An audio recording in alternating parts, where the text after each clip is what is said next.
একটু পরে আমরা সুন্দরভাবে জুমার নামাজ আদায় করব। সেই সময়, সেই সুন্দর মুহূর্তে, রমজান মাসের সেই সময়ে আমার ফিলিস্তিনি ভাই বোন, আমার ফিলিস্তিনি মা বাবাগুলোর উপর ইসরাইল বাহিনীগুলো হামলা চালাচ্ছে। সেই ধ্বংসস্তূপের নিচে আমার ছোট্ট 1 বছর, 1.5 বছর, 6 মাসের বোন ভাইগুলো চাপা পড়ে কান্না করতেছে, দেখার মতো কেউ নাই।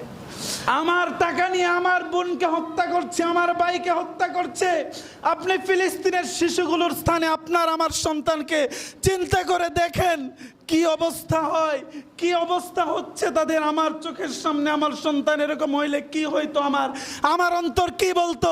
আমি তো বলতাম আমার সন্তানটাকে দুনিয়ায় বাঁচাইয়া রাখ, আমার সন্তানটাকে দুনিয়ায় বাঁচাইয়া রাখ, আমারে নিয়ে আনে, ঠিক না ঠিক? এই জন্য মুসলমান ভাই বন্ধু, 2 নম্বরে আমরা যেই কাজ করব, আজকে থেকে আমরা যারা ঈদের যত কেনাকাটা করব, ইসরায়েলি কোনো পণ্য আমরা কিনবো না ইনশাআল্লাহ।